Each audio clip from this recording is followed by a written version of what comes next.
What is up, everybody? Welcome to episode 31. It's 31. 31. Woo! This was my goal for 2023. 50 episodes? Nah, 60.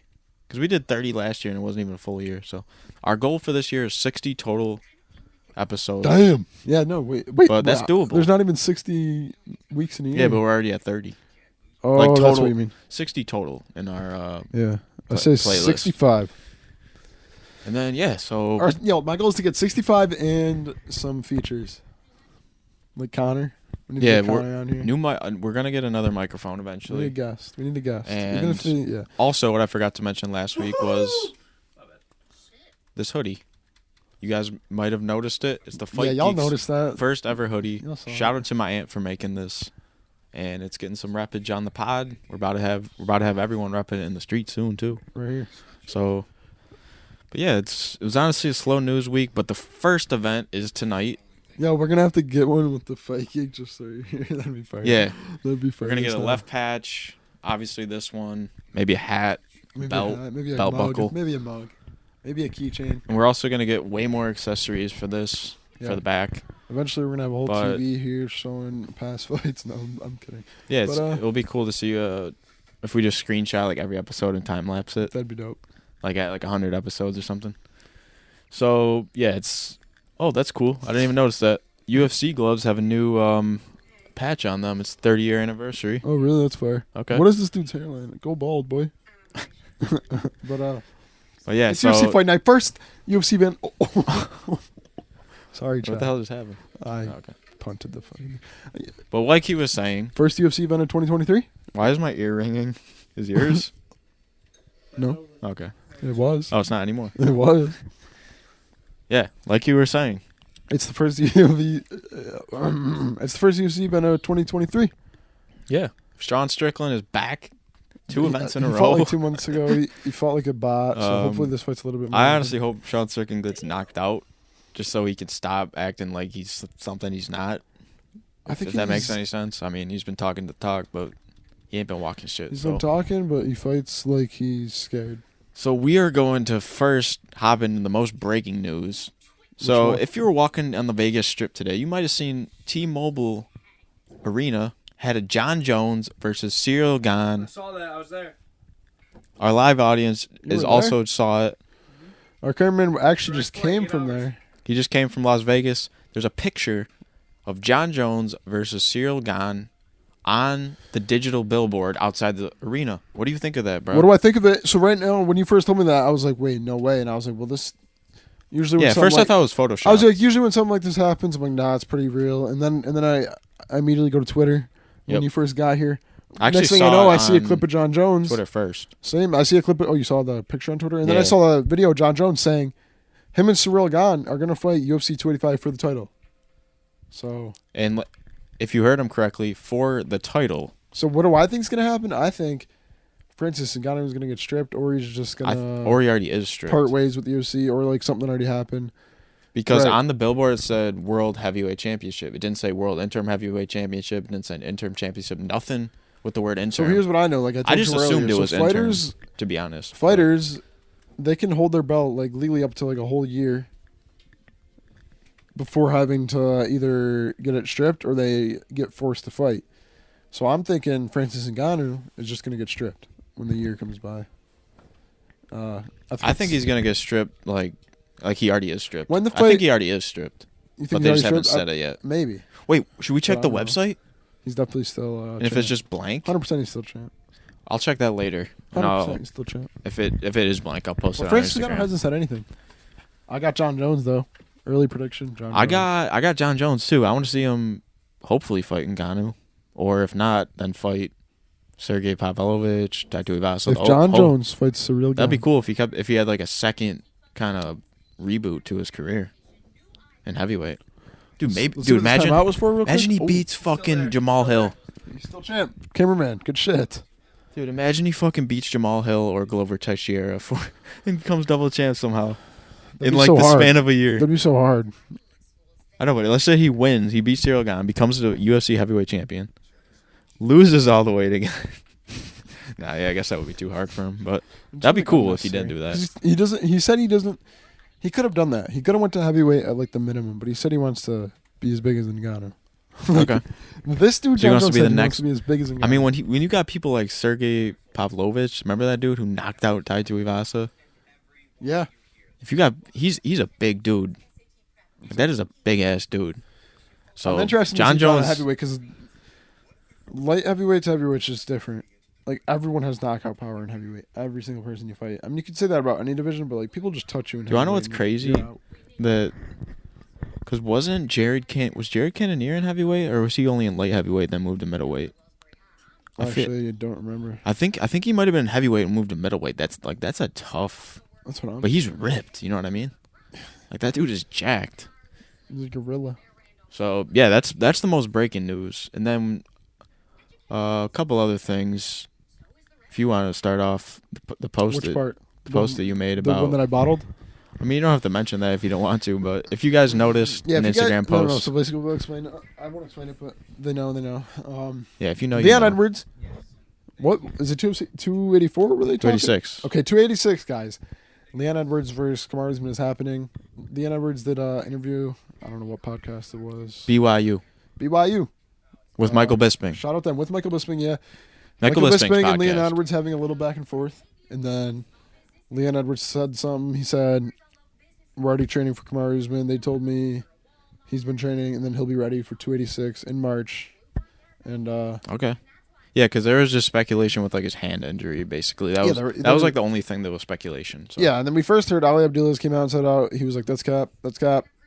He's ready to fight, and then nothing was really confirmed. But now this podcast, Leon was pretty much saying like, yeah, I'm already training for Usman. He's training for me. The UFC said it's on. It's on. Yeah, so it's not confirmed yet, but we're looking forward to that. This is what we got. We got Jamal Hill versus Glover. Then we got. You skip Brandon Moreno. He's so fucking. Okay, well I'm just talking main events at the but yeah, I mean we do have that title fight, but we got 284 lightweight championship, 285. We got Faziev, Gaethje. I don't believe the main event's been announced yet. Oh wait, no, that's the freaking John Jones one. We got that fight, and then we got Usman versus Leon. All right, this next stretch of UFC is insanity, bro. All right, so Glover versus Jamal. Early predictions: Jamal Hill. My God. Justin Gaethje. John Jones. Leon Edwards. Nah, this is what I got. I got Jamal Hill. Yep. I got Islam Makhachev. Oh wait, I skipped that one. I got Alexander Volkanovski. Okay. After that, I got John Jones. I got John Jones as well. And after that, I got Usman. He's got Usman. I got Leon. Usman. I'm taking Leon. I'm hoping. Here's my thing. They could go one of two ways. Usman, he could have took this loss and used that as motivation. It's like his second professional loss ever. He's never lost in the UFC. So, yeah, it's his second loss ever. So you could be one of two ways. You could be motivated as hell and just be better than you were before, or that really messed you up, right? Like, who knows if he'll ever mentally be back from his knockout. I mean, I haven't seen him that much since he got knocked out. I saw him on the Joe Rogan podcast. It seems like he's fine, but is he really? That was a while ago. We'll only know as soon as the octagon That was immediately after the fight. Like, his emotions could have changed from then. We only know when he steps foot in the octagon and after the 25 minutes are over, because now you can never count Leon out. Less than a minute to go. Everything of the year. So, it would literally be Leon, cool either but way. But now, I think I'll know within the first 2 rounds who's winning. I think win or lose, we got to get... Like, I just want to see Leon versus Jorge, bro, just because of their beef. Like, I just want to see it, you feel me? You know what we should have done, which we missed the opportunity? Make our own top 10. Dude, have you seen some of the top 10s on here? Pound for pound rankings of the year. Have you seen some of the top 10s? No. They're absurd. They have like... Should we do it? Yeah, we should. But no disrespect, they have like Leon at like number 6. Like, I'm sorry, but like realistically, he's not 6. Like Usman, they have him placed ahead of Usman, like ESPN's. They have Leon ahead of Usman? Like, that just makes no sense. They have Leon ahead of Usman. That just makes no sense. Like, I get it, but like, let's be honest here. Pound for pound fighter in the world. What do they have Usman at? Pound for pound fighter, I have Alexander Volkanovski. Would be my number 1. What would your number 1 be? Mine would be Volk. Then mine would be Izzy. Oh, Izzy? I'd say Volk. I feel like Izzy's he's no one else would beat him though. I feel like you know what I mean? Mine's like Volk, Usman, Izzy. Okay. Francis? And then I'd probably have to put Francis there. Just because he's inactive, does that mean and it's not like he's getting worse? You feel me? And then I'm probably gonna put Islam at 5. I have to. Low key pound for pound of the year. And then so that's a good top 5. And then Leon. That's a good top 5 we have. And then maybe Leon, and then maybe Dustin Poirier, and then Charles Oliveira. And I think Oliveira above Poirier. Yeah, you're right. Because he got the Oliveira at 8. Oliveira at 8, and Poirier maybe 9, and then who could be the 10th? I don't know if Poirier would be in top 10. Poirier might make top 10. Oh, not of the year. Because we don't have Pereira in there. Pereira maybe. I think he brings 8 or 9. I mean. And then Poirier 10. Poirier 10. That works. So Volk. Usman. Usman or Izzy? It depends. Volk, Usman, Izzy. I don't remember. Volk, Usman, Izzy, Islam, right? You had next? I feel like I had Islam at 5. Yeah, I think you did. Who was number 4? Who are you? Either way, it doesn't matter. Either way, you guys heard it. It'll be clipped up anyway. So. Yeah. We at least we got it out. That's all that matters. Fuck it. Yeah, but that's our top 10, guys. Some of them have been absurd. They've just. We'll clip it up. They have the right fighters in the top 10, but they just don't have the right place. Let me actually search up what the real pound for pound is right now. We can react to it. It's gonna be horrible. Volk. Islam is at 2. Damn right he is. Leon Edwards is at 3. Kamaru Usman's at 4. Francis at 5. Izzy's at 6, bro. Charles Oliveira's at 7. Alex Pereira at 8. Sterling at 9. Okay, and then Yuri at 10. Oh, I forgot about Sterling. Poirier at 11. We're disrespectful. Figgy at 12. We left Sterling out of there. we put Poirier over Sterling. What has Sterling shown though? That's so You true. need to injure TJ and roll around with Jan for 25 minutes. He has to be in the top 10 somehow. Then John Jones at 13, Holloway at 14, Brandon Moreno at 15. I swear there's better fighters than that for 14, 15. And then the bantamweight beef that's going on. Oh, yeah, the bantamweight beef that's going on. Basically, who knows what's going on? What happened? Basically, Aljo's being a bitch all of a sudden? I thought the fight was happening. Aljamain Sterling has a partially torn bicep tendon. So he wants to fight Cejudo at 100%, but he's claiming that he will beat Cheeto and Sean O'Malley with the injury. That's actually kind of funny. And they've all just basically been going back and forth, button heads on Twitter. Sean O'Malley's calling people out. He's taking Aljamain Stein. Aljamain's dissing Sean. Henry's just dissing anyone. That's actually funny. So if you've been on Twitter and following Henry Cejudo, Sean O'Malley, and Aljamain lately, you've been laughing your ass off. Dude, that's funny as hell. Well, so that brings me to what matchup do you want? Aljamain versus Cejudo, Aljamain versus O'Malley, or Cejudo versus O'Malley? What I want to see is Aljamain versus Cejudo. I'd let Aljamain get his surgery, but here's my thing. Why didn't he take action on it right after the fight? Why is he saying that? Yeah, how long has it been since the fight? He said he'd been suffering through this for the last 2 training camps and the last 2 fights. Okay, so my question is, as soon as he dominated TJ Dillashaw, why didn't he go to get surgery the next day? He could be so far along with it. Or when it first happened, because it probably got worse. It's just the fact he could be so far along with it. Anyway, I want to see him for Cejudo, but let him get the surgery first. Meanwhile, after the Cheeto Vera versus Corey Sandhagen fight, Sean O'Malley fights a winner.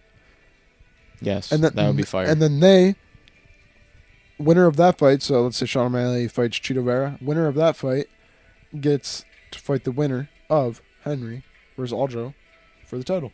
I think that'd be fire because that gives some time for both fights to happen with Cheeto Vera and Sean O'Malley, while Aljo's probably going to be out for obviously an extended time with a whole surgery. So that gives good timeline. When's the Cheeto Vera fight? When is that fight? That's February. So February Cheeto Vera.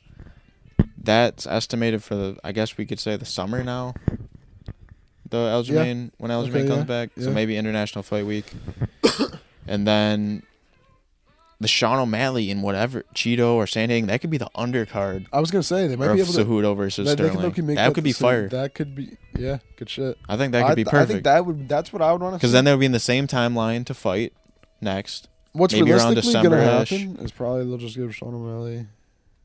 Maybe Sean O'Malley versus Henry. They might run that. That's the other option if Sterling can't fight, interim championship. for them two. I don't like the odds of that. But I don't. Do you want to know what this did give me though? It gave me a whole lot of more respect for Yuri, because he said, "I'll be back, but I'm gonna take this time off, heal up, and I'll be back." Like, he tweeted out something just recently. He said, like, you feel me? That proposes a question. Sterling's just like making fun of this shit. Does Yuri get an automatic title shot on his way back? I say yes. I say yes. No matter who it is, no matter the circumstances. I don't care if he comes back mid training camp while like the fight's already announced. He gets to take the guy that's fighting. Let's say Jamal Hill wins the light heavyweight championship, right? Is Jamal Hill beating Magomed Ankalaev, the dude who just had a draw with Jan? Is he even beating Jan? Like, I'm not sure. Like, Jamal Hill's my boy, though. Yo, that was a crazy fight. Speaking of Jan versus Ankalaev. Yeah, I don't even know if we covered that because that was before the Christmas break. I think we might have covered it, but one thing about that fight is I don't know if we announced the scorecards on here, but it was crazy. One fight had Jan winning. The other guy had Ankalaev winning. The other guy had Jan winning the first 3 rounds. So, and then gave Ankalaev a 10-8 in the 5th round, which made it a draw. So he literally had Jan winning, and then the 5th round was like, fucking draw. Like, really, bro?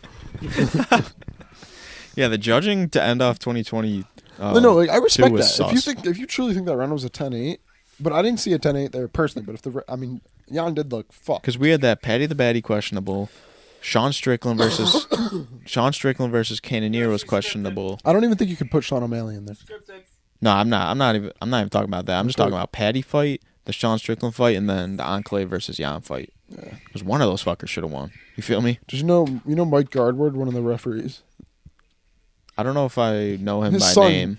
Like if I saw his face, probably. But... judged the. that dude. Yeah. Yeah, I actually He's saw like, him talking it's about John that. McCarthy's son. Yeah, McCarthy. He wasn't Sorry.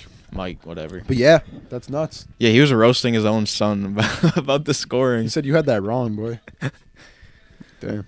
Damn. So yeah, we're gonna. Fucking take away his phone for a week. Sean Strickland's up next. Yeah, we're gonna so sit back, watch the Sean Strickland fight, chill, and we'll be back next week with some more stuff for y'all. Peace.